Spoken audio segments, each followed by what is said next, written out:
Creo que coincidiremos en que comenzamos con un panel de lujo por varias razones. Este es el panel que hemos dedicado a los 10 años de restablecimiento de las relaciones entre Cuba y los Estados Unidos. Y digo que es un lujo porque contamos con la presentación de la viceministra Josefina Vidal Ferreiro, que además de su extensa hoja de servicio fue la líder del equipo negociador cubano durante el 2015, 2016 y principios del 17, y porque tenemos además la presencia de 3 académicos estadounidenses que de manera frecuente, argumentada e inteligente han seguido las relaciones bilaterales, han hecho propuestas, han sido consultados, etc.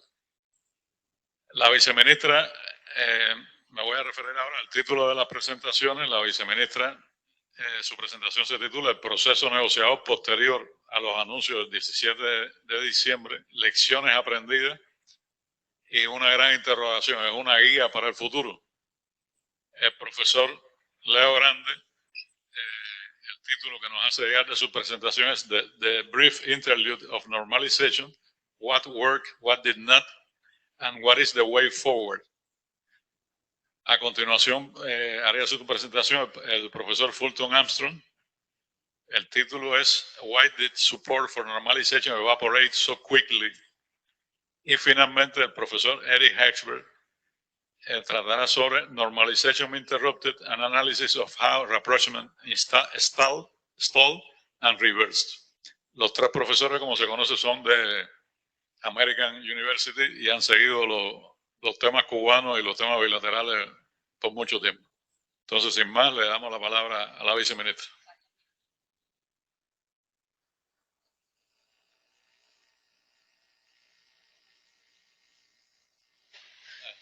Buenos días.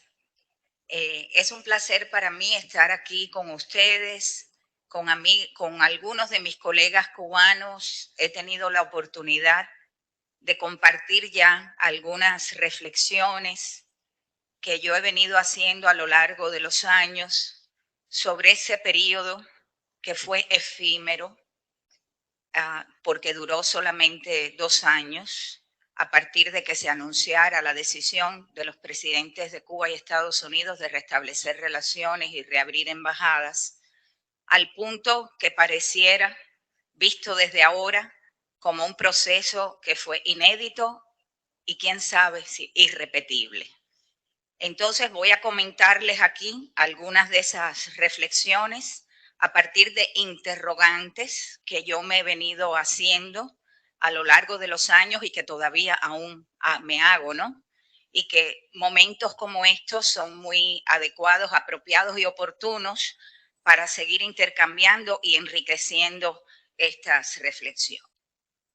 Como mencionó el viceministro Carlos Fernández de Cosío, nuestros principales líderes a lo largo de los años ya se habían planteado y habían dejado clara la disposición de Cuba sobre bases de respeto, de igualdad, de reciprocidad, de resolver los problemas y las diferencias con Estados Unidos mediante negociaciones e incluso de normalizar las relaciones, siempre insistiendo que este debería ser un proceso que se realizara en un plano de igualdad. Hubo una serie de condiciones que en esos años del segundo mandato de Obama se dieron tanto en Cuba como en Estados Unidos, como en el contexto internacional, sobre todo en América Latina y el Caribe, en nuestra región geográfica, que en mi opinión condicionaron, hicieron posible que ese proceso se diera en ese momento.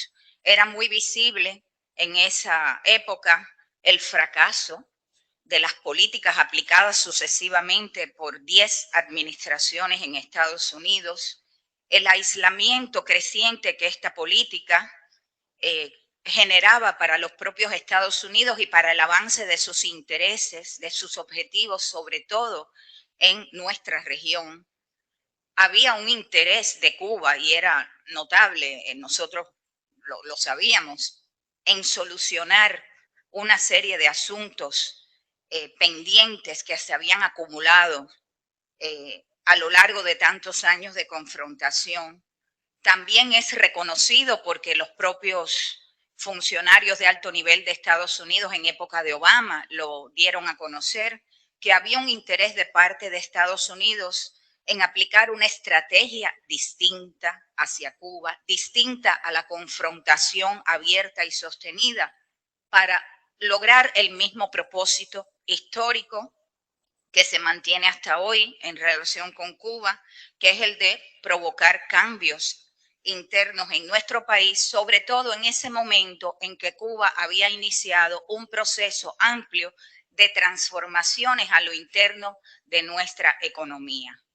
También, por supuesto, hay que reconocer que en ese momento una condición que facilitó este proceso es que se hizo palpable que existía una voluntad al más alto nivel de los dos gobiernos de avanzar por un camino diferente. Y había un consenso bastante amplio, yo diría, dentro de la sociedad cubana y también dentro de la sociedad de Estados Unidos a favor de un cambio que beneficiara a intereses respectivos de los dos países.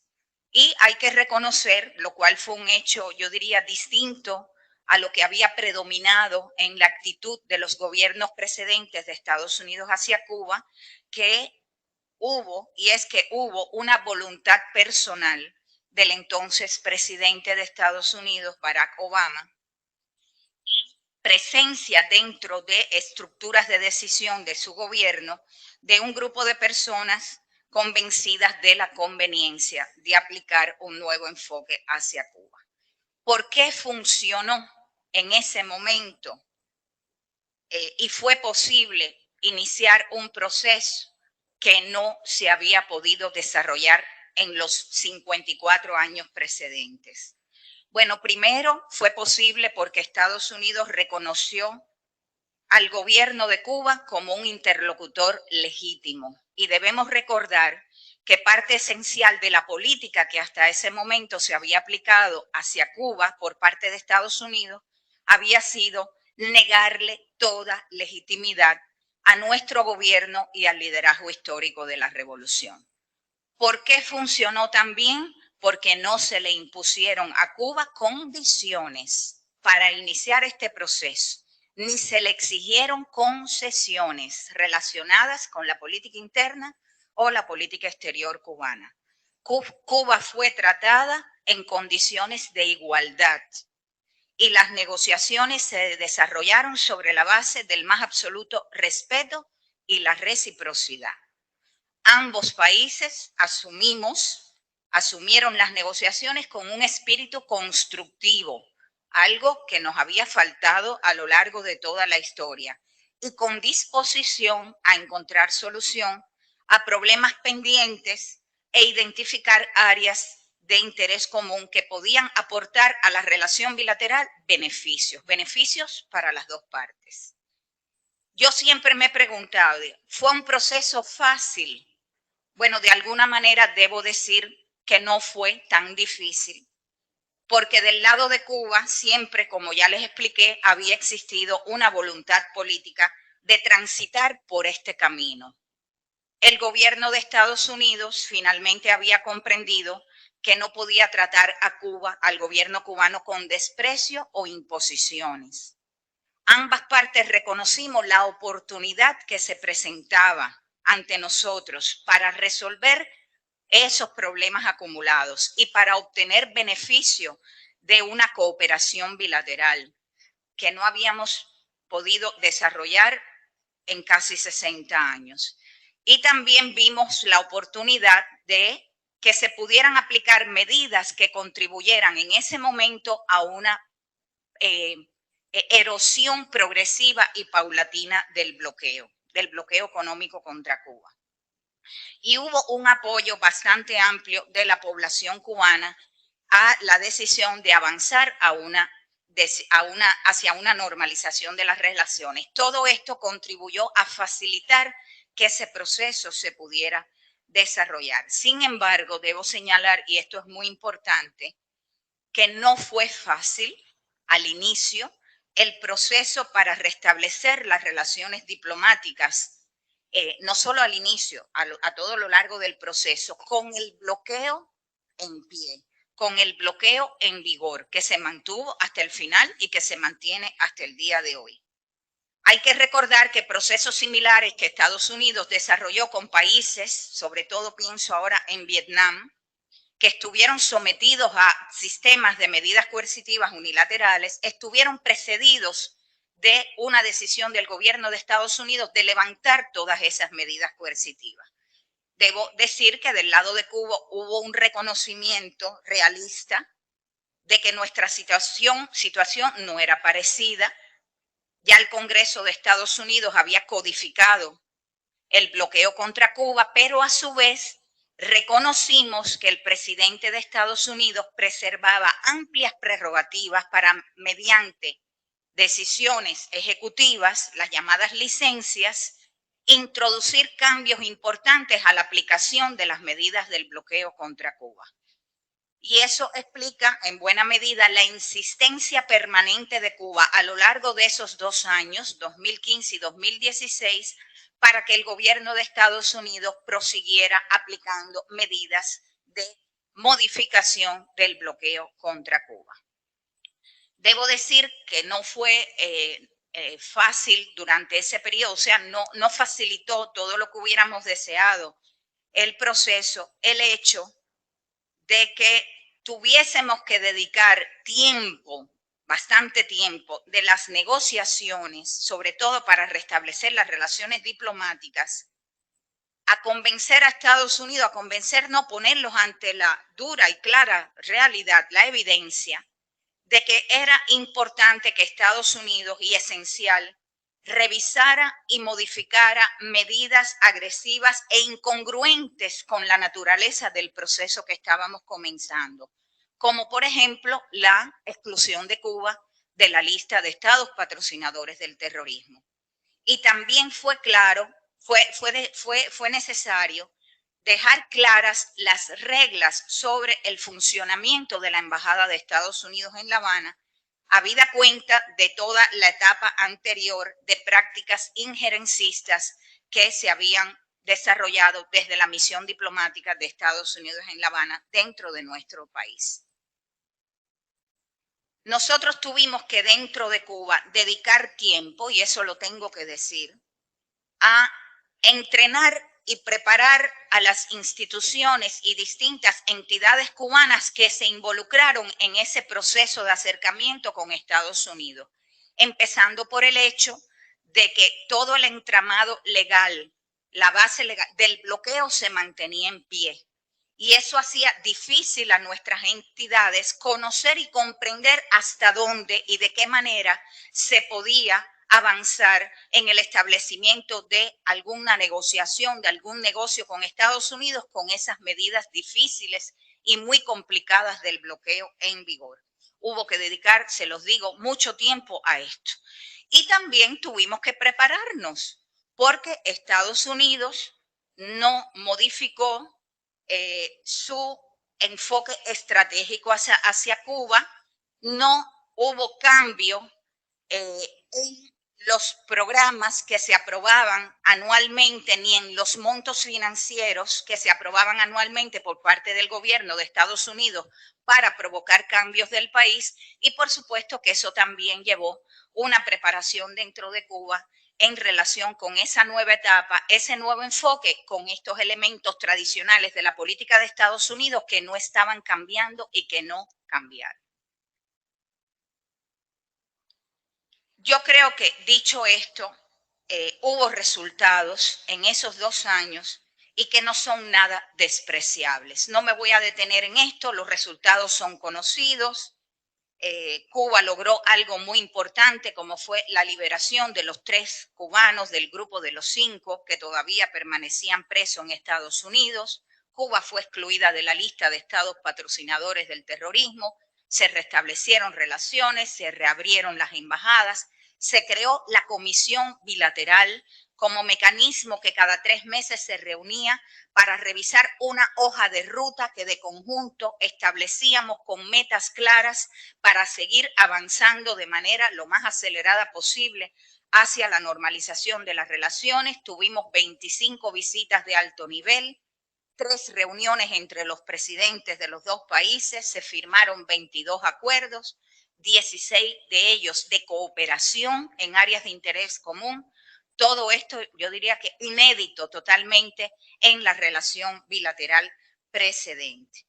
Asimismo, quedó demostrado que Cuba y Estados Unidos podían construir una relación de nuevo tipo, basada en el respeto y la igualdad, que a la vez que reconociera las profundas diferencias políticas, ideológicas que existían entre nuestros países, no hacían de esas diferencias el centro de la relación bilateral, sino que las relaciones bilaterales pasaron a descansar esencialmente en los beneficios que podían aportar a los 2 países y a los 2 pueblos.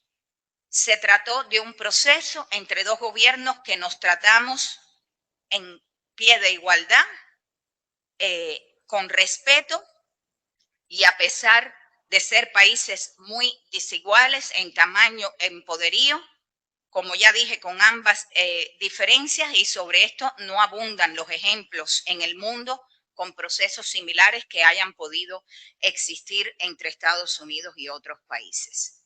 No obstante, no todo fue satisfactorio en esos 2 años. El proceso exhibió limitaciones.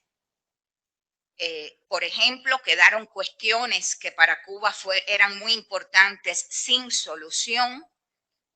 Algunas de ellas dependían únicamente de decisiones ejecutivas, o sea, que estaban en manos del presidente de Estados Unidos decidir, como por ejemplo avanzar mucho más allá de lo que se hizo en el desmantelamiento de algunas de las medidas de bloqueo y en una aplicación diferente de las regulaciones del bloqueo contra Cuba. Y como yo ya dije, tampoco se suspendieron los programas dirigidos a provocar cambios dentro de Cuba.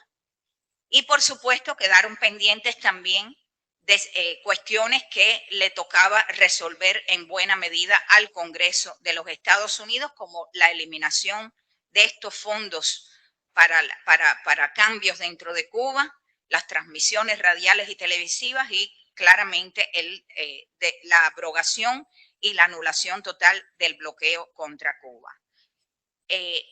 Como ya mencioné, tomó mucho tiempo al gobierno de Estados Unidos decidir y aplicar 5 paquetes de medidas para aliviar los efectos del bloqueo a Cuba, que se podía haber hecho de una manera mucho más rápida, y esto nos hizo perder tiempo. Se fueron aplicando gradualmente a lo largo de 2 años en la medida que el propio gobierno de Estados Unidos se percató, también con la evidencia que nosotros permanentemente le mostrábamos, que si no seguía aplicando medidas, las medidas iniciales o las que se fueron tomando sucesivamente no se iban a poder llevar a la práctica. Como ya dije, el gobierno de Estados Unidos no hizo uso, lamentablemente, de todas las prerrogativas a su alcance. Podía haber emitido muchas más licencias para permitir de manera más acelerada el establecimiento de bases más sólidas y pudiera ser más perdurables en el futuro por la vía de negocios, decisiones en el plano económico. Por ejemplo, se mantuvieron restricciones a las exportaciones de Estados Unidos hacia Cuba, se mantuvieron prohibiciones para las exportaciones desde Cuba de productos cubanos hacia Estados Unidos, no se permitieron las inversiones de Estados Unidos en Cuba, no se establecieron relaciones bancarias directas, algo que afectó lo poco que logramos en esa época y que hoy sigue siendo un elemento esencial de la política del bloqueo para Cuba. Se mantuvieron los efectos disuasivos del bloqueo, su alcance extraterritorial, se siguieron bloqueando transferencias financieras de Cuba, denegándose servicios bancarios, pagos, e imponiéndose multas multimillonarias a bancos y entidades tanto estadounidenses como extranjeras vinculadas a Cuba por violar disposiciones del bloqueo.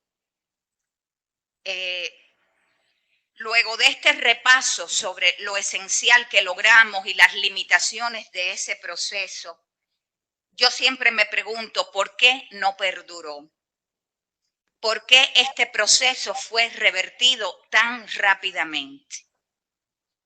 Y se destruyó y se revirtió en muy corto tiempo lo que habíamos construido en beneficio de ambos países, volviendo a una época de profunda y dura confrontación en el plano bilateral. Les voy a dar algunas de mis respuestas, seguro que mis compañeros de panel tienen muchas más. A mi modo de ver, se confirmó que no bastan la voluntad, las decisiones y directivas ejecutivas que pueda tomar un presidente de los Estados Unidos, indicando a las estructuras del gobierno normalizar las relaciones con Cuba para poder asegurar la irreversibilidad de un proceso de mejoría de las relaciones. Yo creo que para que esto se pueda dar en algún momento en el futuro, si es que esto ocurriera nuevamente, se requerirán cambios más profundos en el contexto político y también legal norteamericano, y que el Congreso modifique leyes sobre Cuba. El tema de Cuba también tendrá, para que esto pueda ocurrir en el futuro y ser irreversible, tendrá que dejar de ser rehén de la política interna de los Estados Unidos y de los cálculos electorales de los partidos y sus candidatos. Cuba, a pesar de que nosotros pensábamos que en esos 2 años se había avanzado para que dejara de convertirse en un problema doméstico, en un asunto doméstico de los Estados Unidos y finalmente pasara a ser lo que siempre debería haber sido, un tema de la política exterior que respondiera a los intereses, sobre todo de política exterior y de seguridad nacional de Estados Unidos, no fue así. Lamentablemente siguió siendo un problema fundamentalmente dictado y condicionado por la política interna de los Estados Unidos. Será necesario también, pienso yo, que cambien radicalmente las bases legales que condicionan la política de Estados Unidos hacia Cuba, empezando por la ley Helms-Burton. Si no, de lo contrario, como mismo el presidente Obama usó algunas de sus facultades para avanzar hacia una mejoría de las relaciones, otro presidente puede actuar en un sentido totalmente contrario. Y expresión de ello fue lo que hizo el presidente Trump, que usó sus prerrogativas para destruir todo lo que habíamos avanzado en un periodo de 2 años. Sin embargo, entre tanto, aun cuando persistan profundas limitaciones estructurales, las que ya señalé, tanto legales como en el ámbito de la política estadounidense, yo estoy convencida de que se ratifica la validez, lo que hicimos en ese periodo de 2 años, de aprovechar las oportunidades que se puedan presentar para avanzar mediante acciones ejecutivas. Yo creo que eso es algo que siempre debemos tener presente. Pese a las insuficiencias, a las debilidades, a las limitaciones del proceso de 2 años, del proceso de acercamiento durante el gobierno del presidente Obama,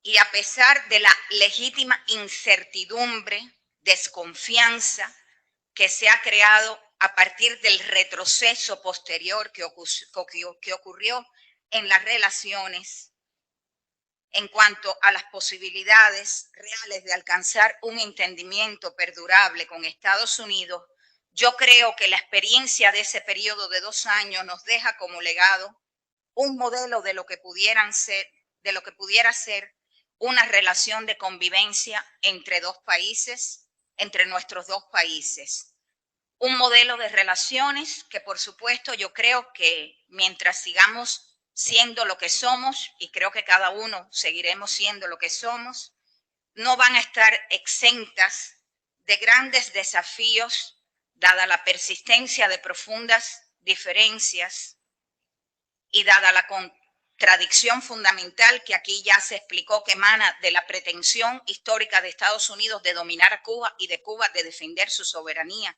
y su independencia, nos deja, como yo decía, un modelo sobre un camino que es posible para, incluso dentro de esas enormes diferencias, avanzar en la construcción de vínculos que permitan solucionar problemas y reportar beneficios, necesarios beneficios, a Cuba y a los pueblos de Cuba y Estados Unidos. Muchas gracias.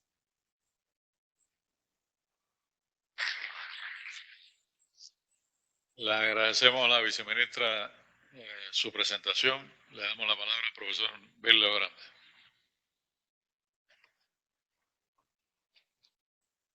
Good morning, everyone. It is a pleasure to be here this year. My colleagues and I were here in Havana on December 17th, 10 years ago. And I think certainly I, and I think all of them, remember with great fondness the excitement that we all felt about the possibility finally of bringing to an end more than half a century of antagonism between our two countries. Vice Minister Vidal has already listed the achievements of those 2 years, so I won't repeat that because our time this morning is short. The achievements were so substantial that at the time many people in the United States believed that, as Deputy National Security Advisor Ben Rhodes said, that the change in U.S.-Cuban relations was irreversible. And of course it proved not to be. The simple explanation for that, of course, is that everything Obama did, he did through his executive presidential authority, which meant that a change in administrations and a Donald Trump could reverse everything that had been achieved, or almost everything that had been achieved, using his executive authority. But I think a deeper explanation is that 2 years was just not long enough for all the things that were achieved, just not long enough for this new policy to put down political roots in the United States.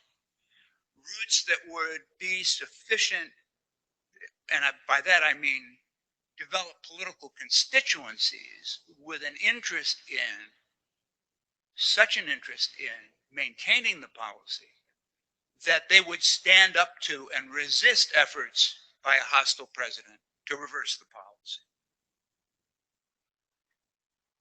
I think those of us who supported this process and would like to see someday see it resumed have to take a hard look at what was done well and what was not, what kinds of lessons we can take away from this experience so that when the next opportunity arises, we will have a better outcome. And first, of course, is what I would call a structural problem on the side of the United States, which is that so much of the embargo is written into U.S. law by the Helms-Burton legislation, and it's not something that the president can change. Obama called for the lifting of the embargo, but hostile Republicans and some hostile Democrats blocked any effort to do that. I think there was also, and I think one consequence of that was that some Cuban leaders were skeptical about whether Obama was sincere, and even if he was sincere, whether he could really deliver on the normalization of relations. I think there was a lack of urgency on both sides during those 2 years until the very end. Both sides could have moved faster. It took almost a year to reach the agreement that was announced on December December 17th, actually more than a year. What if that agreement had been reached on December 17th, 2013, instead of 2014?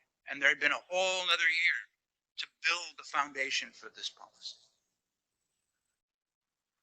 As Vice Minister Vidal pointed out, Obama had 5 different packages of regulatory reforms, but stretched out over those 2 years. And the last one was only announced in October of 2016.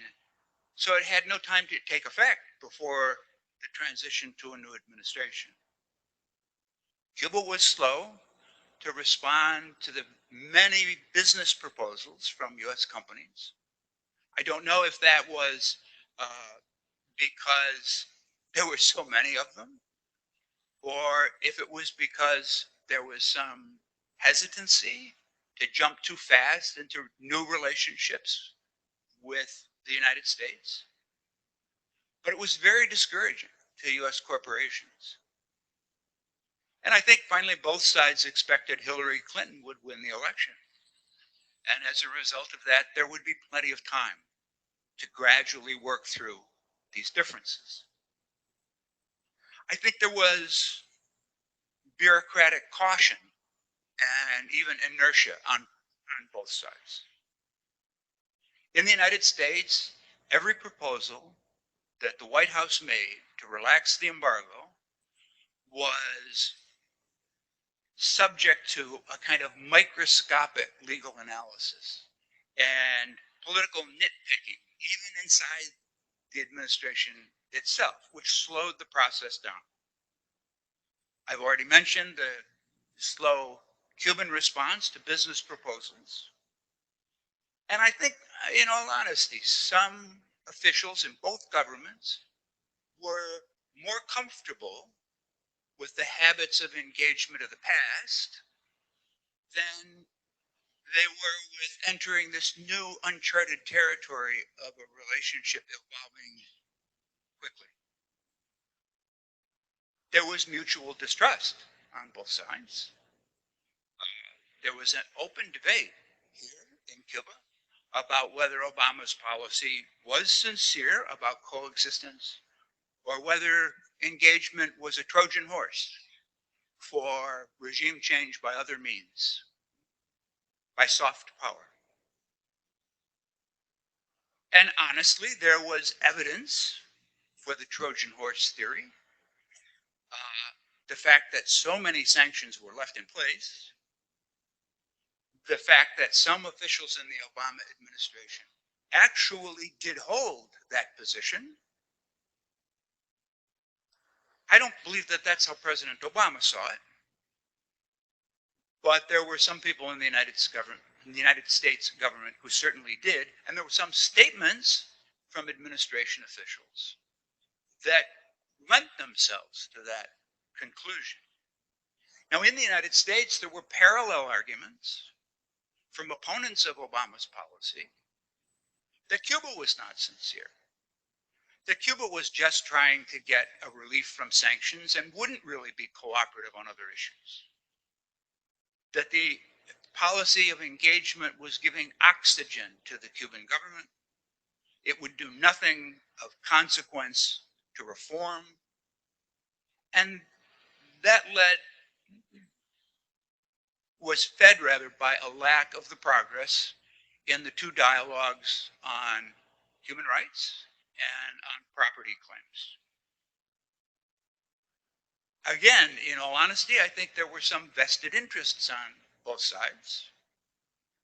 In the United States, as Fulton has spoken of on many occasions, an entire industry around promoting democracy in Cuba, fueled by federal dollars at the rate of about 30,000 a year for democracy program, or 30 million, excuse me, 30 million a year for democracy promotion programs, and another 30 million for TV and Radio Marti.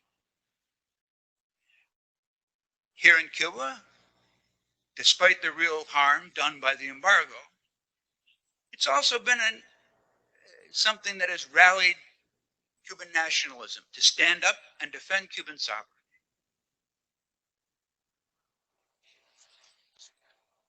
There was, I think, finally a kind of culture shock between our two countries. There was a real surge in cultural exchanges in 2016, in the last year. And I think they may have come as something of a shock to the Cuban system. There was the concert by Major Lazer, a disc jockey, that drew 400,000 Cuban young people. There was Obama's successful visit, which promoted something of a backlash from Fidel himself. There was a Rolling Stones concert that drew 500,000 Cuban fans. There was the filming of the Fast and Furious movie with car chases in downtown Havana. There were cruise ships, not all of which I will say were handled in a culturally sensitive way. There were the Kardashians. And finally, there was the Chanel fashion show on the Prado. And I think that some of the reaction, and there was some public reaction against this from Cubans, caused Cuba to back away a little bit from cultural exchanges in the last 6 months of the process. And the one major casualty of that was that Cuba could have been the feature of the Smithsonian Institute's Folklife Festival in 2017. It could have been the major focus of that. And that's a festival that draws 2 million people annually. That's 2 million people that could have been exposed to the reality and richness of Cuban culture. And it was a missed opportunity. It would have built more support for normalization. So what lessons can we take away? First, I would say is, as the slogan of the civil rights movement of the United States, keep your eye on the prize. Be willing to make short-term concessions on smaller issues in order to advance the larger goal of normalization. Expect that there's going to be setbacks. Expect that progress will sometimes be slow. Don't be discouraged or deterred by that. Have realistic, and these are, of course, I think I said it at the beginning, but let me just underscore it. These are lessons for both sides. Have realistic expectations, as we've heard from Vice Minister de Cosio, from Vice Minister Vidal, from Cuban leaders for as long as I've been studying Cuba. Cuba will not negotiate its sovereignty. This is a problem because there are forces in the United States that think that's the only concession that Cuba can make that will lead to a better relationship. On the Cuban side, don't expect the United States will stop advocating for human rights and defending democracy. These are values that are built into our system, or the better angels of our system, let me say. They've been a part of U.S. foreign policy at least since Jimmy Carter, and they're not going to go away, nor should they. Another lesson is that motives are less important than outcomes. Even if Obama's strategy was a Trojan horse strategy, Cuba would be better off with a more normal relationship with the United States than a continuation of the embargo. I remember when Secretary of State Hillary Clinton said after the arrest of Alan Gross, Cuba doesn't really want normal relations with the United States. It keeps doing things to screw up the normalization process. And Ricardo Alarcón said, well, let's give it a try. Let's try lifting the embargo and we'll see what happens. Can Cuba be sure the United States won't reverse course again with a new president? No. Cuba should use openings when they occur to build a stronger economy for Cuba. Because in the end, A strong economy, a prosperous, sustainable socialism here is the best long-term guarantee of Cuban sovereignty and independence. Why should a U.S. president endure the political attacks that are sure to come from another effort to normalize relations? Cuba has not been, since the end of the Cold War, Cuba has not been high on the foreign policy agenda of the United States. This is a reality.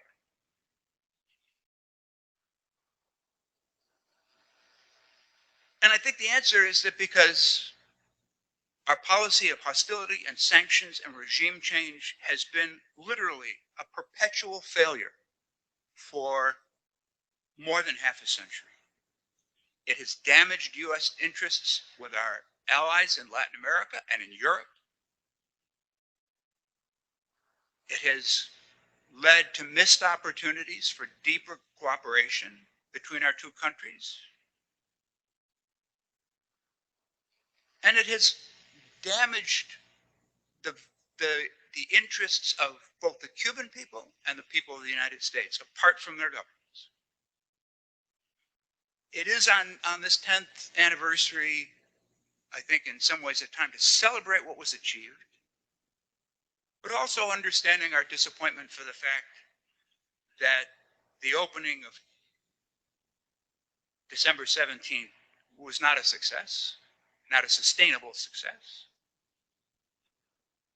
But the effort made by President Obama and President Castro was not the first attempt at improving U.S.-Cuban relations, and it won't be the last.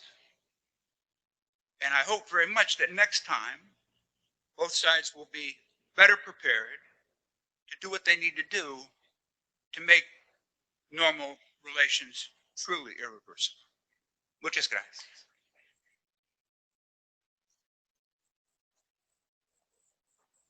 Gracias, profesor. Fulton, por favor. Thank you. Thank you very much, Ambassador, for inviting me. I feel very privileged to be speaking after the excellent presentation of facts and analysis by two vice ministers, Vice Minister de Cosillo and Vice Minister Vidal. Really a pleasure to be up here. I'm going to offer the perspective of someone who would be on the receiving end in the bureaucracy in the White House and the State Department of what went wrong during the normalization process and then the dismantling of normalization. Why did it fall apart so fast, so easily? And the bottom line up front on my argument is it was the power of the anti-Cuba lobby. It was the bureaucracy that embraces that anti-Cuba lobby, including the 3 or 4 members of the United States Congress that they feel they have to satisfy in order to protect their careers, and the power of the false narrative that I think we're seeing in many, many areas, including in US politics, and the inability of people who want to achieve things to counter false narrative, or unwillingness. I think I'm going to argue here the unwillingness of people to counter the false narratives in this. I remember the celebrations here in Havana, and I remember celebrations in Washington when normalization happened. And I saw the irony also of even people, bureaucrats in Washington who had opposed normalization, and during the Clinton administration had even opposed, quote, more normal relations, not even normalization, more normal relations after Helms-Burton. They opposed it, but they're taking credit for having promoted normalization when it happened, because everybody wants to be the parent of a successful policy. But I remember, because I keep notes, in December 2014 and early 2015, I'm reminded that most of us who knew what we called the anti-Cuba industry in the United States knew that the enthusiasm within the US government for the presidents, both President Raul Castro and President Barack Obama's decision was fragile from the beginning. The industry that was not just a couple of members of Congress, but was multi-million-dollar programs, supported the Martis and the regime change programs, democracy promotion programs, had a lot of momentum and had created bureaucracies that were outside their own bureaucracies that were quite supportive of them and ensured their continuation. They were quite powerful. And they were committed not just to promoting democracy, but to overthrowing a government, or at least purging the government of its revolutionary essence. And so we saw it. And that industry, during that first months and maybe the first year, they were on their hind foot, their back foot. But we knew that that they were not going to let the president's policies stand without a fight. Normalization was, I think, as we've shown, during that period of time, a very successful policy in that it demonstrably served the interests of both countries, both including the United States. But it wasn't surprising how easily President Trump was able to reverse it and stop it, nor how easy it was for President Biden to continue and even deepen President Trump's policies in some ways during his 4 years in office. So I agree, it's fair to call them the Trump-Biden policies. The cynicism of the Biden policies in some ways was worse than the Trump people, because the Trump people admitted what they were going to do. The Biden people lied to the American people, and the Biden people manipulated a lot of people in the process. The Trump-Biden administrations have been unable to identify a single national interest that's been served by their policies. Indeed, what they've done is contradicted their own rhetoric about controlling migration, because their maximum pressure policies have caused the exodus of large numbers of Cubans and in other countries as well and stuff. So they flouted those. And as we saw on 5 November, it did not even remotely serve the Biden-Harris administration's vaunted ambition of closing the gap between Republicans and Democrats in Florida, which is what they were telling people in Washington. Well, we have to do it for political reasons. Some of them would even say, we understand it's bad foreign policy, but we need to gain some space in Florida. We can see how foolish that whole thing was. Speaking as someone who's worked it inside the White House and its State Department and spent many years in the intelligence community trying to figure out how these issues work, I argue that the warning signs about the fragility of the agreement, even among people claiming to support normalization, were evident early on, and I identified 4 warning flags early on, 4 reasons. One, inside the administration, the debate flared very early on whether Obama meant a really new policy being an objective and a means of obtaining the objective, or whether it was the old objective through a new means. And one of the signs of that was when they were referring to the Cuban people, who were they referring to? Were they referring to the agents of change, or were they referring to the Cuban people? And we could see the diversity in this when Secretary Kerry was speaking. He meant the real Cuban people.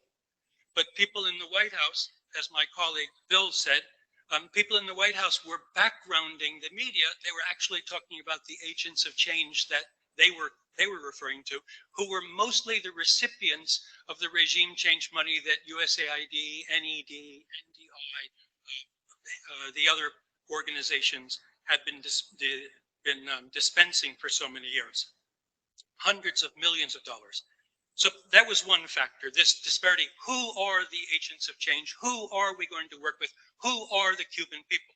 Because if you exclude the government, the party, the people who support the government and party, then who do you think are going to make the future of Cuba that you want our new bilateral relationship to support? The second factor is those people who've distributed millions of dollars a year to the agents of change, including one person who was not just a low-level staffer, he was a senior member of the National Security Council staff and stuff, that they were pushing for the interpretation for their industry's view, for the anti-Cuba industry's view. And I think we can say, in hindsight, that they're the ones who prevailed. These industries have spent, as I said, hundreds of millions of dollars in regime change political programs that, quite interestingly, unlike covert actions carried out by the intelligence community, it's very different, are executed outside the presidential and congressional reporting requirements imposed by the National Security Act.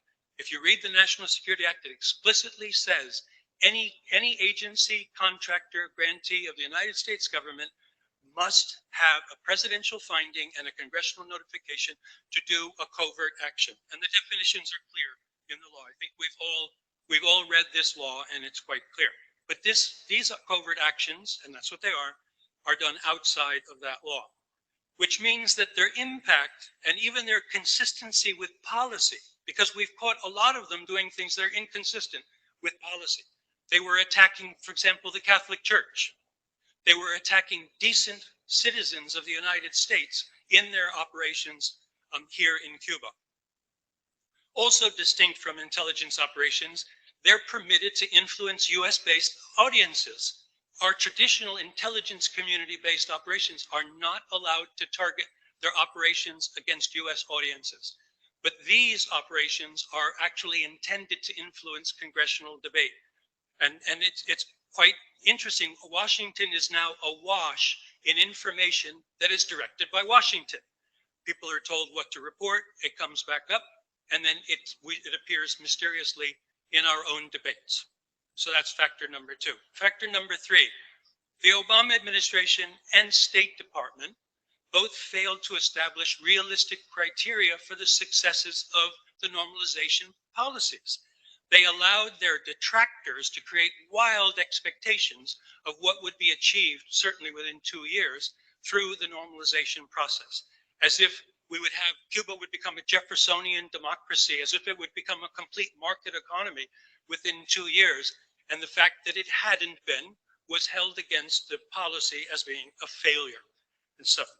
And the bureaucrats didn't even defend the many reports which Vice Minister Josefina had gone through, the incredible number of accords and positive bilateral achievements that normalization had achieved. The bureaucrats were silent, and there was no defense of that. That's their job, to defend their actions and defend the US national interest. Those bilateral accords were very important. So that's another failure. 4, the bureaucrats also failed repeatedly to counter and indeed nurtured the bizarre, unfounded allegations that Cuba was involved in, or at least witting to, the so-called sonic attacks or neurological attacks on US personnel in Havana. One could say, and this is not to deny that people got headaches or suffered vertigo or had problems, things like that, many from pre-existing conditions, according to doctors and stuff. That's not to say that people had discomforts, but the theme there was completely wrong, that there was only one possible way, the sonic attacks, and only one possible or 2 possible perpetrators of that. And they absolutely refused to look at alternative explanations because this was their insistent thing. This created pretext, as everybody in this room knows, for the Trump administration to effectively close the embassies in both capitals, because the Cuban embassy was also put down on a skeletal staff. And it was a huge thing. And also, we unilaterally abrogated one of the most important bilateral agreements that we had, essential, on the migration accords. The bureaucrats also failed to counter the fake news about certain street protests, like July 2021, where, yes, there were a lot of spontaneous people brought out into the street. But I think there's no denying where the sparks came from, and there's absolutely no denying who was fanning those sparks and where those bots, those thousands of bots, were located, who paid for them, who set them up, and who was operating the external operations and the internal ones of those videos and stuff. And the US bureaucracy did nothing to put it into context. They were actually benefiting, and to this day continue to benefit, by the exaggerations of that stuff. And more recently, as I think the Vice Minister was saying, our bureaucrats have failed to counter the fake news about the Chinese military and SIGINT bases, etc. I mean, this is really them fanning the flames to encourage the anti-normalization crowds. One last factor, it's a more innocent one, and that is the bureaucracy was focused on doing the big stuff, which is really important, really important. But they ignored the small, powerful, constant, almost untouchable engine, and that is people-to-people relations. People-to-people relations were created way back after Bill Clinton messed up and we have the Helms-Burton legislation. The people-to-people relations were really important. That is, Get the two governments and their dysfunctionalities out of the way and let the people fix some of their little problems and let the people do it. And it got ignored. And so to start it back up under Trump, when Trump was closing windows, the political outrage was minimal. And that was something that cost us.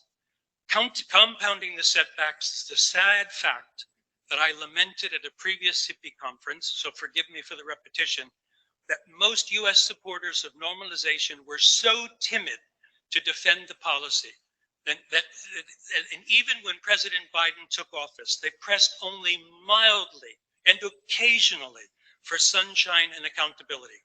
Biden staffers duped them into thinking they would fulfill the campaign pledge in large part, this is a quote, in large part to go back to Obama. Our progressives have been missing in action, pulling their punches, hoping that, bizarrely, politicians and bureaucrats will do the difficult things without encouragement and pressure. Some who say they support normalization remain enthralled by the sonic attacks stories, the conspiracy theories. Some of them have made names, who've made names for themselves going after the intelligence community's covert operations, refuse to go after NED, State Department, USAID, NDI, and these other ones. They refuse to go after them for the covert actions that they're doing in Cuba today. Therefore, I argue that if false narratives and these covert operations go unchallenged, they win. I'll give the second part of my closing to Bill was saying that Hillary Clinton said the Cubans are afraid of interaction with the United States. They're afraid that we'll have normal relations. They're afraid that we'll lift the embargo. And I remember quite well, National Assembly President and former Foreign Minister Ricardo Alarcón says, bring it on and stuff. I think that analytically, a key analytical conclusion from the last 10 years is that it's not Cuba that's afraid of bilateral relations, it's the United States. We chickened out. Thank you.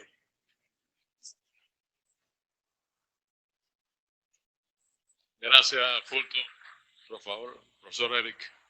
Bueno, muchas gracias, embajador. Gracias a ustedes que están participando en esta serie de conversaciones en estos días. Quisiera agradecer al CIPI y al ISRI también por la oportunidad de compartir con ustedes. Hemos estado refiriéndonos a una década desde el momento inolvidable del anuncio simultáneo de los dos presidentes sobre la restauración de las relaciones diplomáticas, pero yo quisiera recordarnos que estas conversaciones que hemos tenido acá en La Habana con patrocinio del CIPI e ISRI ya han sido 21 años, o sea, este es el 21º. Y una reflexión sobre ese periodo es que es un periodo de altibajos que va más allá de una década, ¿no? Y creo que las posibilidades de compartir interpretaciones de las dinámicas bilaterales es algo que ha sido productivo a lo largo de ese periodo de 2 décadas y espero, confío en que van a continuar. Una consecuencia de ser el último en un panel es que a veces algunas cosas que uno tiene en los comentarios escritos se han dicho. Entonces, cuando le entrego al embajador Cabañas la versión escrita, va a ser algo que preparé con anterioridad y ahora lo voy a ajustar un poco refiriéndome a cosas que se han dicho. Yo comenzaría con la cuestión de que ese anuncio hace una década, el día de hoy, por parte de los dos presidentes, fue oportuno en el sentido de que fue necesario, fue lo que podríamos decir en inglés, no sé cómo decir, overdue, debería haber ocurrido años antes. Yo creo que fue el profesor Leo Grande que refirió a qué hubiera pasado si un año antes se habría comenzado. Yo agregaría, ¿qué habría pasado si 5 años antes? Porque lo que cambió fue la política de la administración Obama. Ese acuerdo estaba sobre la mesa, si no me equivoco, yo no fui parte de los diálogos entre la diplomacia en los dos países, pero yo nunca he visto el cómo Estados Unidos no podría haber accedido a ese acuerdo del 2014 en 2010, ¿no? Y creo que mirando retrospectivamente, eso es enormemente importante para explicar por qué ese momento de grandes expectativas, de grandes optimismos, no duró mucho tiempo. Se empezó a revertir en 2 años y a lo largo del tiempo ya de 2 administraciones que no aceptaron, que no tomaron como suyo esa agenda de creciente normalización, cómo es que ha tenido un declive tan extremo. Ahora, más allá de la cuestión de cuándo ocurrió, que ocurrió demasiado tarde, yo señalaría un tema que me parece va más allá del tema de la relación bilateral entre Cuba y Estados Unidos. Y creo que es un problema muy serio en el sistema internacional hoy en día. Y que es la siguiente. Por las características del sistema político estadounidense y por las dinámicas de política interna en el país, ya es muy difícil en casi cualquier escenario de gobernanza global, de gobernanza de las relaciones internacionales, pensar en Estados Unidos como socio fiable, ¿no? Si consideramos, más allá del caso cubano, las negociaciones alrededor del tema nuclear en Irán, los temas acerca de la cooperación internacional en el manejo del cambio climático. En el ámbito de comercio internacional, el famoso Trans-Pacific Partnership que la administración Trump canceló desde el principio, abandonó. Vamos a verlo ahora en el Tratado de Libre Comercio México, Estados Unidos, Canadá.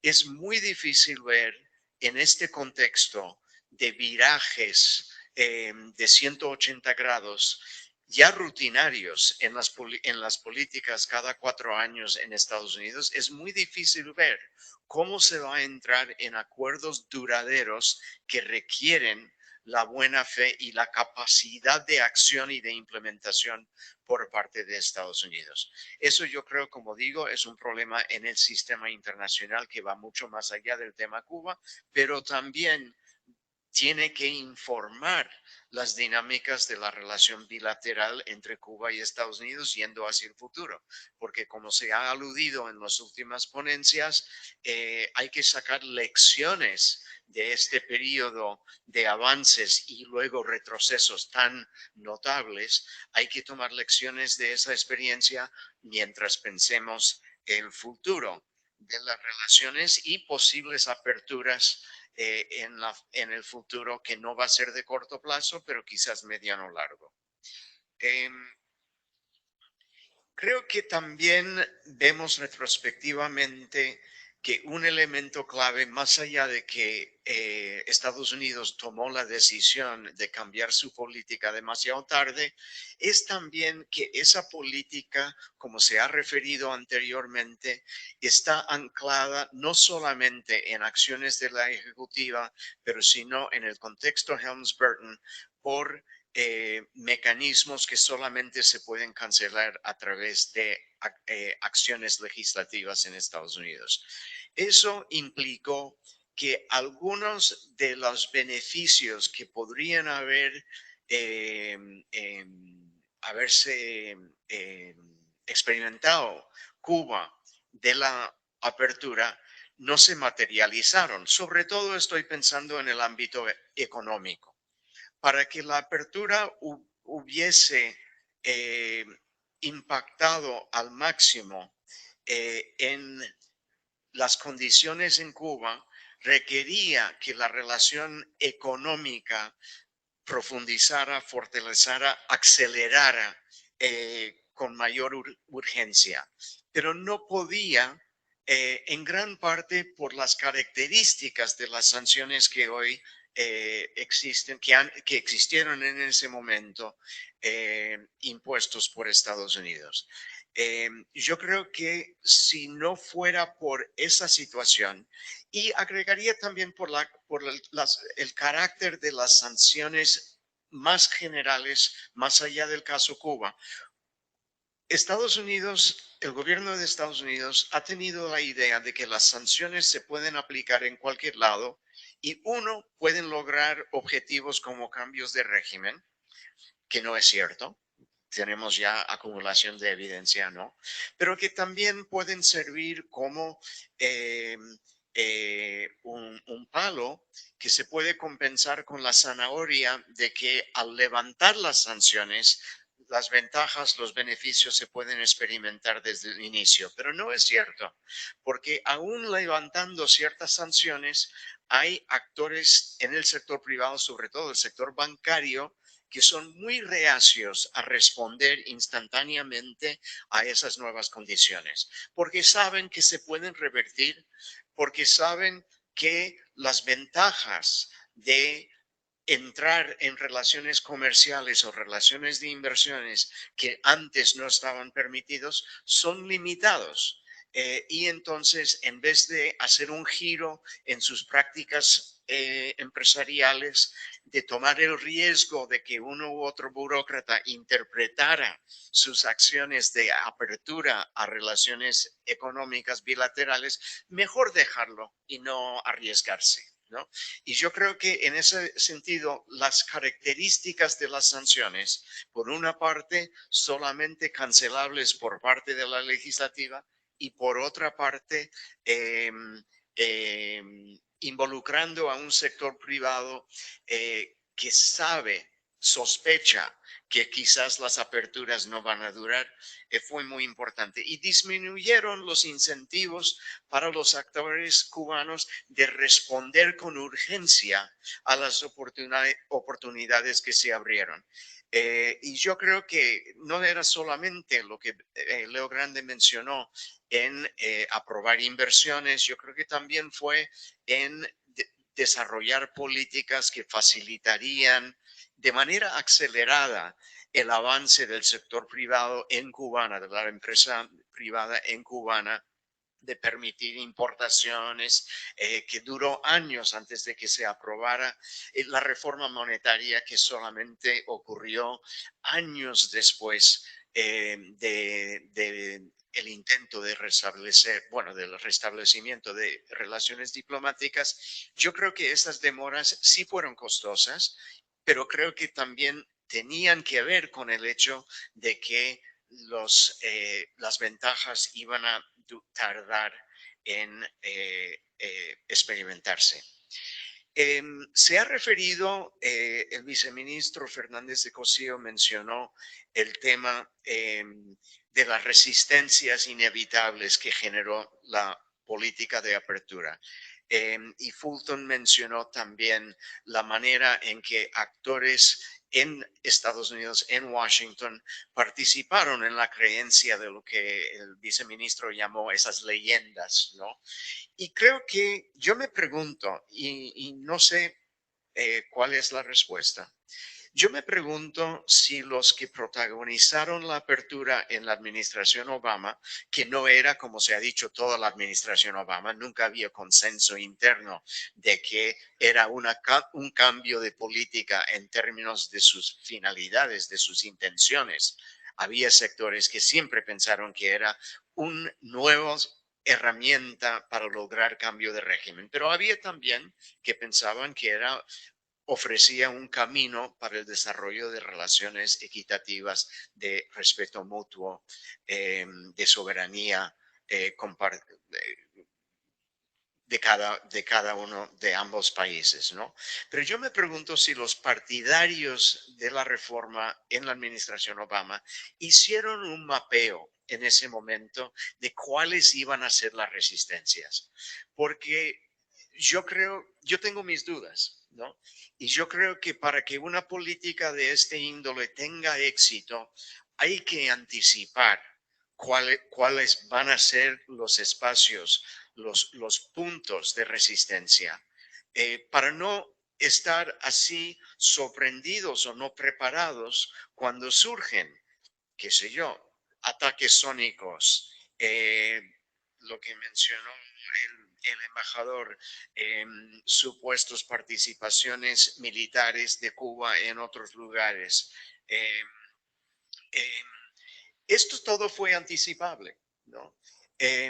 Y claro, por una parte, y esto es otra cosa que yo subrayaría muy importante como central cuando intentamos hoy explicar por qué al final fracasó un proceso que pensábamos había introducido una dinámica irreversible, no era solamente que no se tomó la decisión hasta el año 6 de la administración Obama, sino que también se suponía que iba a haber otros 4 años o quizás otros 8 años de administración demócrata. No anticiparon la llegada de un Trump. Pero no es solamente que no anticiparon la llegada de un Trump, y yo voy a hacer una confesión, yo tampoco, ¿no? Pero no anticiparon, creo, las resistencias. Y eso sí, yo creo que nosotros aquí, los analistas, sí lo anticipábamos, pero creo que ellos no estaban preparados y fue muy costoso. Yo voy a terminar diciendo que yo creo que hay una crítica muy amplia en Washington, compartido en algunos círculos más allá de eso, y es tentadora de que parte de la explicación por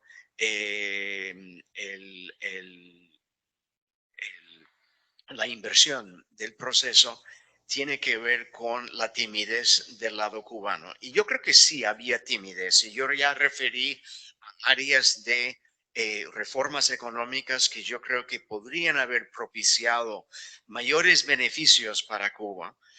Y que eso es importante. O sea, todos sabemos, Cuba está pasando un periodo de enormes dificultades económicas, de enormes desafíos sociales, y en la cual esa época motiva que hay que tener urgencia para responder a los obstáculos que enfrenta la sociedad cubana ante este contexto tan difícil. Sin embargo, yo creo que esa timidez al final tenemos que analizar que no fue conclusiva en el por qué ese proceso no avanzó. No fue decisiva en el término de que Leo Grande mencionó el que si había suficientes constituencies, sobre todo en el sector privado en Estados Unidos, para abogar por la política. Yo creo que al final tiene que ver más con esa cuestión de la fiabilidad de Estados Unidos en un contexto en que su política está sujeta a virajes tan radicales cuando hay cambios de administración, que es producto de la polarización de problemas estructurales con las instituciones políticas del sistema político estadounidense. Yo creo que eso al final ha sido lo determinante y que quizás así, bueno, más que quizás, yo concluyo que no había respuesta cubana a la apertura que hubiese permitido que perdurara. Dado que no ocurrió hasta el 2014 y dado que el resultado de las elecciones del 16 fue la llegada de Donald Trump. Y así lo voy a dejar. Muchas gracias.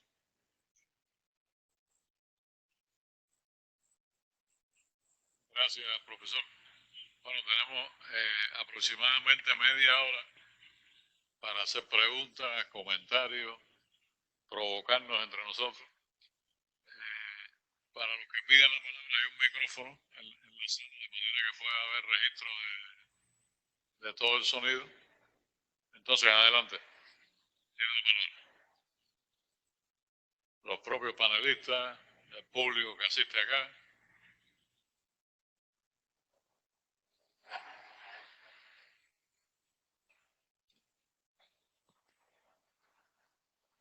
Sí, adelante, por favor. No, hay mic ahí. ¿Dónde está bueno.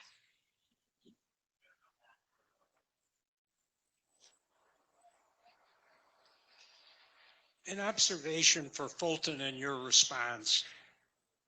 I had the strange opportunity in 2011 to be part of the consultations with the intelligence community about the future of Cuba. You may remember that. I was invited with Phil Peter to a meeting at Freedom Crossing in Langley, Virginia. And I had the opportunity for 2 hours to engage with 30 intelligence officers from the United States and people on screen from London and Ottawa about the question we were dealing with was who was going to be the next leader of Cuba. And my answer simply was it'll be a communist. And I explained it in the context of many revolutions, Vietnam, Iran, other countries. But what I was struck by, and I thought it fit in part with your commentary, was that the men and women that I met with seemed clueless on Cuba. Their perspective was so ideological and so prejudiced. We got into a giant debate over whether the party or the military was in power in Cuba. And I even had a diplomat from Canada ask me what I thought of the prospects for the ladies in white having a major political role in the future of Cuba. So if you could just reflect, I know you spoke of that bureaucracy in terms of those people who have a self-interest vetted stuff. But what about the bureaucracy as a whole? In other words, it struck me that for that group, that must have come to some degree as a shock when the administration of Obama made those changes, and that those same people, since these are permanent positions, would have still been around when Trump came in, and they would have been quite comfortable with returning to a different position and not contradicting what had happened in the 2 years. So just thought your observation. I had hoped to, at one point last year, to have a personal conversation with you about that experience, but it didn't happen. For the record, I was on the Senate Foreign Relations Committee at the time, but I was reading their product because I had clearances and we would get it. Being in that world, especially when it's an interagency thing and you're doing also international, that was probably like a Five Eyes conference, which would be the US, Canada, Australia, New Zealand and stuff. You're probably not going to get the highest common denominator. You're probably going to get the lowest common denominator, and everybody's probably right. And you're going to get also generalists who really don't know what they're talking about and stuff. And also you're going to get the most politically correct view. But that said, I can't speak to the quality of everything that you would have heard in that room. They're under a lot of pressure to use the information that's provided to them by politically interested agencies. And we have, as I said, this industry that produces a lot of information that's putting forward the people that, I don't know if we give money to ladies in white, but we do give a lot of money to the so-called independent journalists, and they are filling the airwaves with their perspective and their analysis of who's doing leadership and who has the vision for the future. And those things, they have to take them into consideration. There was a big change that happened in our intelligence community during Cheney-Bush, the Bush-Cheney administration. Actually, Cheney was running the administration, at least the intel world. And what they did was they changed the criteria for how analysts could operate. And they really tied analysts' hands to use information that was disseminated to them. And analysts had difficulty going out and finding their own information. So I think they were actually victims of a bureaucracy that didn't have strong leadership, because I think it's also clear that during the Obama administration, there was not strong leadership in the intelligence community. And one of the bits of evidence of that was that the National Intelligence Office, who gave us the various failed intelligence analyses for during the Bush-Cheney period, were never moved off their jobs.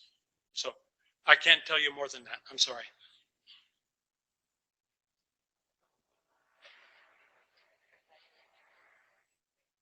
Bueno, si pueden compartir el micrófono, por favor, adelante. Hi, good morning. Alejandra Garcia from Telesur English. I wanted to ask you your opinion on what can Cuba expect from this new Donald Trump era, considering that names such as Marco Rubio and Elon Musk are among the names of his new and renewed cabinet?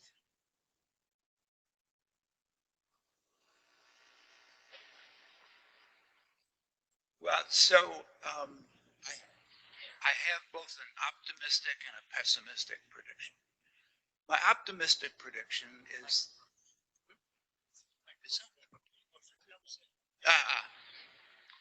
my optimistic prediction is that Marco Rubio wants to be president in 2028. He will want to be a successful Secretary of State, and so he'll focus his attention, at least to begin with, on the major foreign policy issues the United States faces today.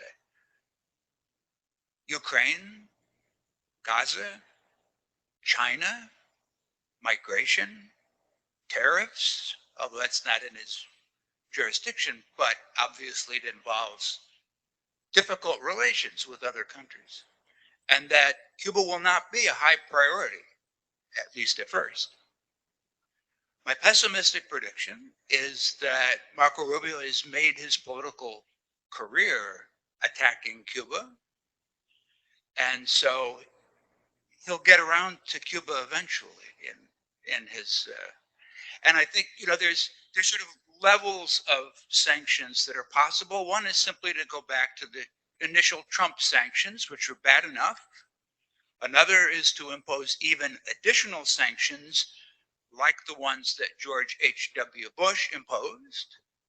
And then there's a variety of other kinds of sanctions, some of which involve getting the Congress involved to pass additional legislation like the Helms-Burton legislation, which would put even tighter constraints on the executive authority of a president who wanted to improve relations in the future. I think, the Helms and Burton, when they passed that law, thought that they were freezing sanctions in place. They didn't take account of the fact that they were also putting into law the authority of the president to license exceptions to the sanctions. This time, I suspect that they will be very precise in the sanctions that they try to write into law. And if they're successful at that, it will be even harder for another president to begin to move towards normal relations. Gracias, profesor. Rafael estaba pidiendo la palabra.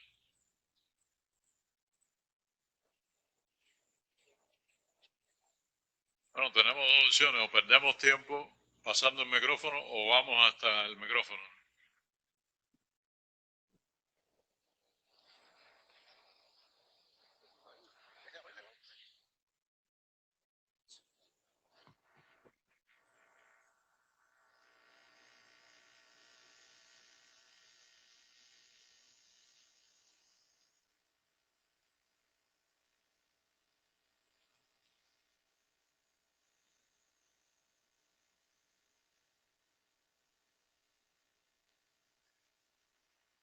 Esto que estamos conmemorando hoy es la consecuencia de que los dos lados querían algo que el otro tenía.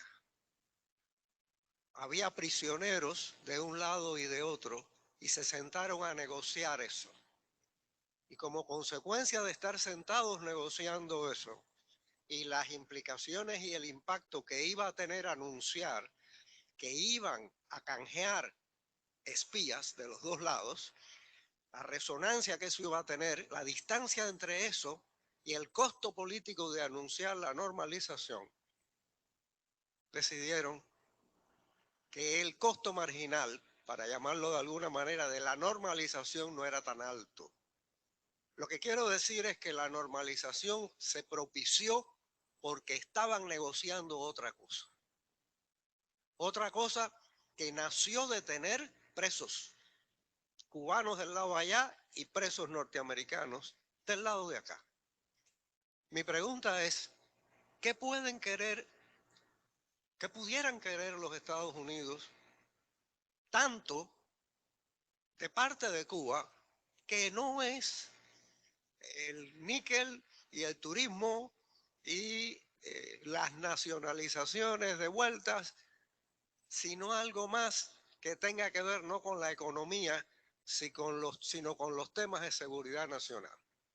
Y si imagináramos, esta es una hipótesis bastante fantástica, pero al final algunas hipótesis fantásticas resultan ser, la idea de que aquí pueda haber un estrechamiento de relaciones militares y de seguridad con China y con Rusia, ¿no sería una buena razón para argumentar del lado de allá?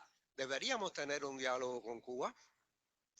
La foto de Raúl Castro con el vicepresidente de la Comisión Militar del Partido Comunista Chino en la primera página del Granma, ¿no sería algo que haría pensar a los que van a dirigir la política exterior y de seguridad nacional de Estados Unidos en el próximo mandato?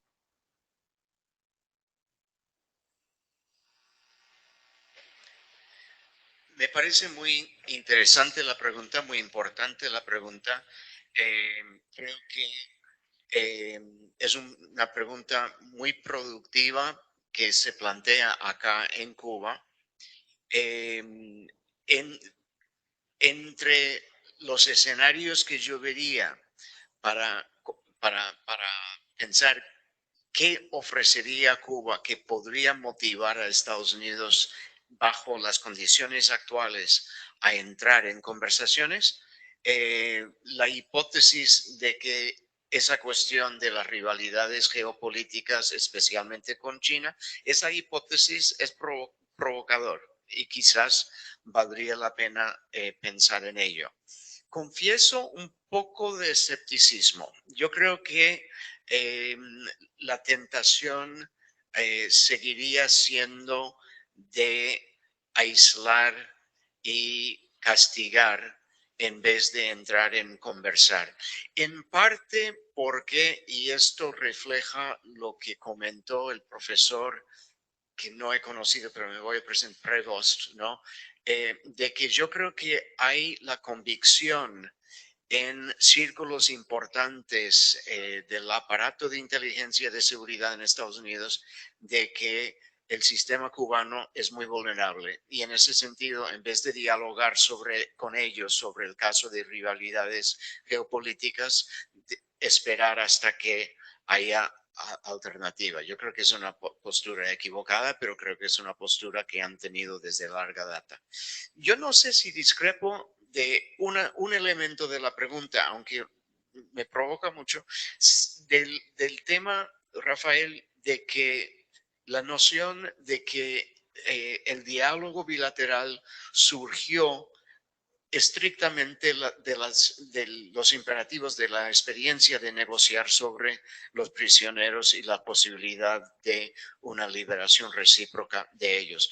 Mi hipótesis siempre ha sido que el motivo para la administración Obama y concretamente para el presidente para hacer el cambio, para entrar en negociaciones, fue dual. Por una parte, que le estaba costando tangiblemente en su standing, en sus relaciones con países de América Latina, cosa que se vio en el Cumbre de las Américas. Yo creo que Obama fue muy afectado por la recepción que experimentó y reconoció que su propia credibilidad, su propio espacio en la historia, en el hemisferio, dependía en parte de dirigirse a una política algo racional y defensible.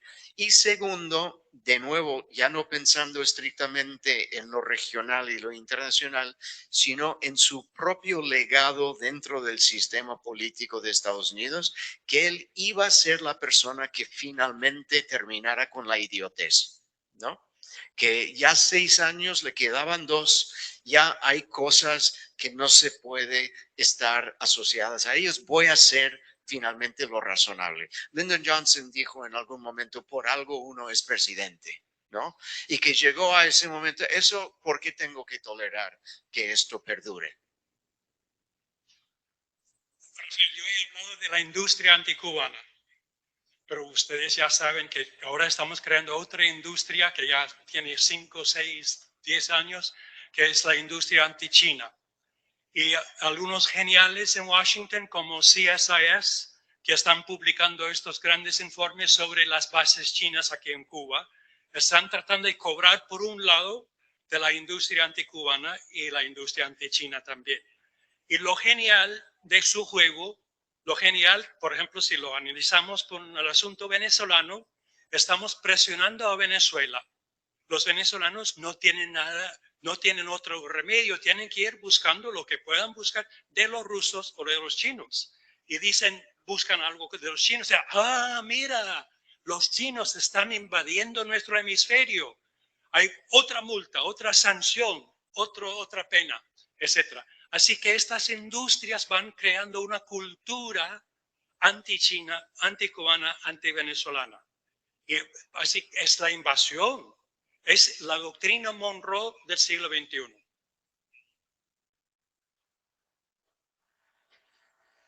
Sí, si me permiten hacer dos comentarios aquí. Se mencionaron dos aspectos que yo creo que del lado cubano es importante compartir con ustedes nuestra perspectiva. Primero, sabemos que en Estados Unidos se ha tratado de imponer desde ese momento y posteriormente como un elemento de narrativa permanente el hecho de que Cuba fue lenta en responder a propuestas de negocios de hombres de negocios, empresarios estadounidenses. Primero debo decir que no fueron muchas las propuestas que nos llegaron. Eso es una realidad. Y segundo, hay que tener en cuenta que se presentaban propuestas de negocios a Cuba con algunos cambios en la manera en que se aplicaban en ese momento regulaciones del bloqueo, pero con la base normativa del bloqueo restante plenamente en vigor. Eso requirió del lado nuestro un esfuerzo tremendo, como le dicen en Estados Unidos, educativo, de entrenar, de enseñar a todos los compañeros cubanos que trabajan en las más disímiles entidades que iban a entrar en estos procesos de intercambio y negociación con Estados Unidos para saber qué puedo hacer, en qué plazos, qué limitaciones voy a tener. Y hay que tener en cuenta, y esto lo digo, que se trata de los mismos compañeros que tienen amplia experiencia trabajando en relaciones comerciales y de negocios con países en los cuales no existen estas limitaciones y estas dificultades. Por tanto, hay que entender que del lado de acá eso requirió tiempo. Tuvimos que hacer un esfuerzo de seminariar talleres con abogados que estuvieran en condiciones de enseñar a nuestros compañeros hasta dónde se podía llegar. De hecho, un elemento que siempre fue terrible para todos esos pequeños, digo pequeños porque fueron pocos, negocios que se establecieron fue el aseguramiento de las relaciones financieras entre Cuba y Estados Unidos, sabiendo que las finanzas son el corazón de cualquier operación comercial entre países. Y bueno, también entiendo lo que aquí se dijo, que del lado de Estados Unidos había desconfianza en cuanto a la perdurabilidad de cualquiera de esos negocios. De hecho, ocurrió. Los negocios con los cruceros se acabaron de la noche al día. El hotel que abrimos en La Habana se cerró y bueno, creo que es muy poco, y no lo voy a decir, no vaya a ser que se malogre, es muy poco lo que ha podido sobrevivir de esa época para acá. Y lo otro que Eric planteó, ¿por qué Obama no lo hizo antes? Bueno, esa misma pregunta siempre nos las hicimos nosotros y debo decir que en la primera etapa del gobierno de Obama, aun y cuando pusimos en funcionamiento algunos mecanismos inéditos que no tenían precedentes, porque empezamos a tener reuniones bilaterales para hablar de otros temas que no era migración, algo que de lo que Cuba fue privada totalmente en los periodos anteriores. Cada vez que nosotros proponíamos al gobierno de Clinton, al gobierno de Bush, vamos a hablar de otras cosas, no solo de migración, porque tenemos intereses comunes en cuestiones de, por ejemplo, interdicción de tráfico de drogas, preservación del medio ambiente. La respuesta a Cuba siempre era: no tenemos mandato para hablar con Cuba, cuestiones que no sean migración. Hay que reconocer que con el gobierno de Obama, en cuanto asumió la presidencia, fue posible iniciar todas una serie de rondas de conversaciones sobre temas bilaterales que yo creo que ayudaron al final a crear las condiciones para que ese proceso al final pudiera ocurrir, pero a su vez tengo que hablar y mencionar aquí que en esa primera etapa todavía el gobierno del presidente Obama no se había despojado de los viejos hábitos de querer imponerle a Cuba distintas cuestiones. Recuerdo cuando se detuvo al señor Alan Gross, que la posición fue muy dura en el sentido: Cuba lo tiene que liberar y lo tiene que liberar rápido e incondicionalmente. Y recuerdo nuestra posición de decir: no, un momento, ese señor fue detenido en Cuba cumpliendo un programa financiado por el gobierno de Estados Unidos, no es un simple ciudadano. El gobierno de Estados Unidos tiene responsabilidad sobre el programa que esa persona estaba ejecutando en Cuba.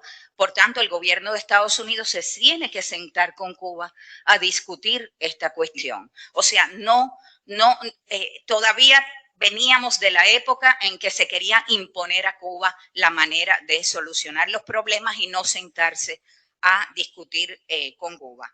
Y por supuesto, también vimos en esa primera etapa del gobierno de Obama que el elemento doméstico, con miras sobre todo a las elecciones de 2012 y al interés del presidente Obama de reelegirse, estaba muy presente en la política y en cualquier decisión que se tomaba hacia Cuba.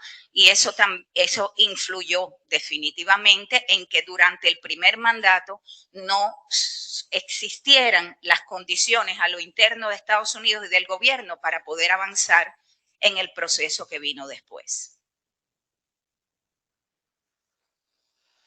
Perdón, Macaulay había pedido la sí. Y después el profesor, por favor. I should speak in English. First, Josefina brings up another question on the first administration of Obama. The problem that was there was, of course, Secretary Clinton. And the question and an attitude which would probably fit into Fulton's view of the complex and her personal family relationship to the issue, which was a problem in the Clinton administration. But I wonder whether there was a mistake on the Cuban part of not including, or rather of trying to link together the case of the Cinco with the case of Alan Gross. Whether had the Alan Gross issue been resolved quickly, that might have allowed Obama to move faster. I said yesterday, and I'll repeat very briefly, that I think both countries face a very profound crisis of the next year. And that out of these 3 days, I hope we're able to find a way that overcomes the crises within the countries, or is able to move the relationship beyond those crises. The two things that I think got left out in the panel, one was COVID. One of the reasons that the momentum disappeared popularly in the United States was the sudden disappearance of travel. Now, part of that was policy. It was Trump policy, and the fact that Biden then did not allow the use of hotels. If you don't allow the use of hotels, you can't have large tour groups. That just took the whole floor out from under the popular enthusiasm for Cuba. The change that was brought about by the Trump policy led to lots of consequences, I think, including the July protests, the conditions, not just the manipulations that Fulton referred to, but the conditions economically that were created by Trump. And those conditions could have been changed if Biden had at least restored hotel use and restored cruises. The cruises were legally complicated, but they could have probably gone ahead. The other thing that I want to just end saying, sort of where are we right now? The Biden administration is not over. Some of us have hoped that we might see an action if Trump put on state sponsor at the end of his administration, that Biden could finally remove it. There are reasons to be skeptical, but I think we should not ignore that possibility, and whether there's something that Cuba could do that would help that to happen, that would motivate it to happen. And I would suggest that resolving the problem of the July prisoners, initiating something on the Cuban side to release them while there is still a position that they would be welcome in the US. That is Brian Nichols saying that they're released from prison, they can come to the US. While the tendency might be to hold off on that to be part of negotiation with the Trump administration, the problem is that the Trump administration will be totally unwilling to do anything that brings more migrants to the US, so that it sort of may be a last opportunity for Cuba to change the whole dynamic and impel something from those people in the Biden administration.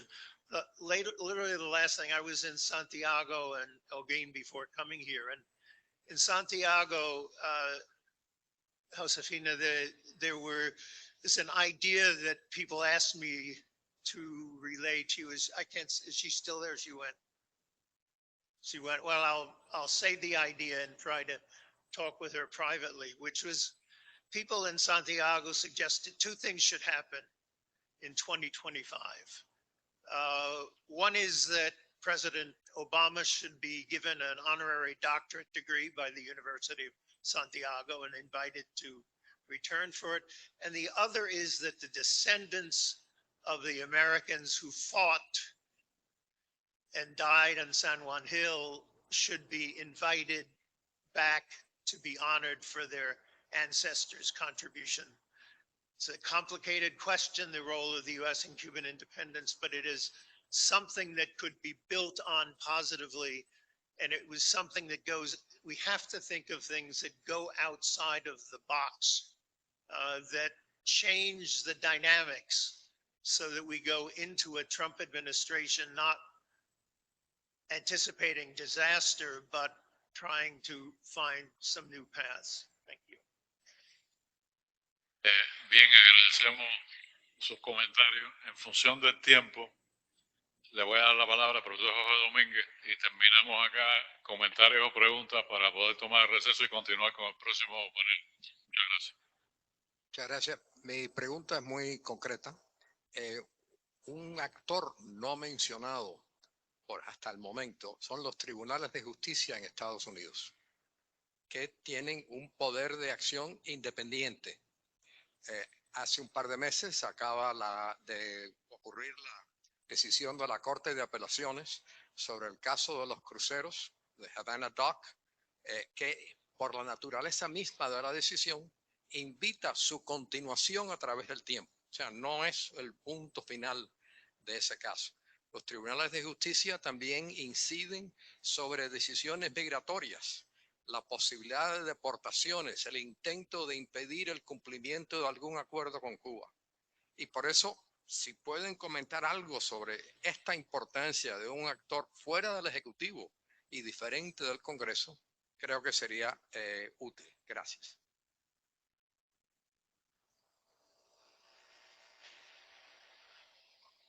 I would say that the role of the judiciary in the United States in the next 4 years is going to be really critical, not just on this issue, but on every issue. In Trump's first term in office, it was the judicial branch of government that blocked a number of his intended actions that were illegal, unconstitutional. Now, since then, during his first term in office, he put a lot of Republican judges into the judiciary branch. And so as we saw, I think, in one of the lawsuits against him, the one in Florida, which was the secret documents case, right? The judge was very much a friend of Donald Trump. And as a result of that, that case really just went nowhere.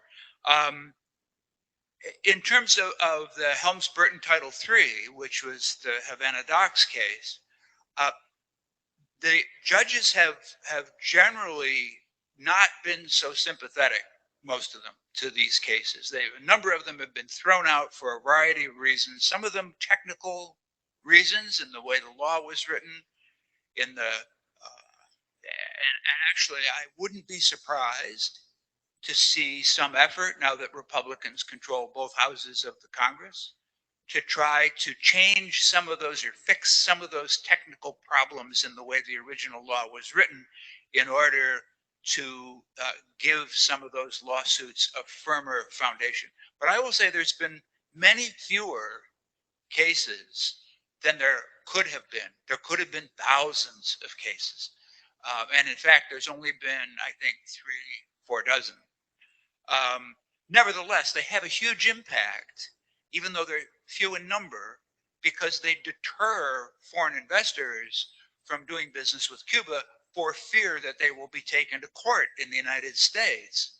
The Havana Docks case, the initial judgment was hundreds of millions of dollars against them, right? So on the one hand, on the migration issues, it'll be very interesting to see how the Trump administration deals with Cuban migrants. I don't see them sending ICE into Hialeah to tear Cuban arrivals away from their families who paid thousands of dollars to human traffickers to get them to the United States. And I even wonder if an argument against tightening sanctions would in fact be that it would generate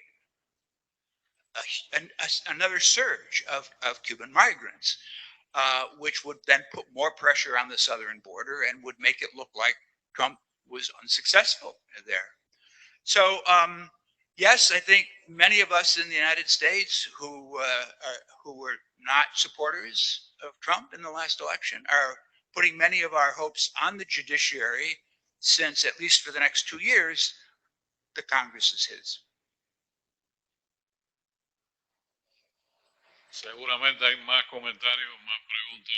Yo quisiera, junto a ustedes, agradecerle al panel, a los panelistas. Como ustedes han visto, la viceministra tuvo que ausentarse por razones de trabajo, pero agradecerle también a los profesores por su intervención.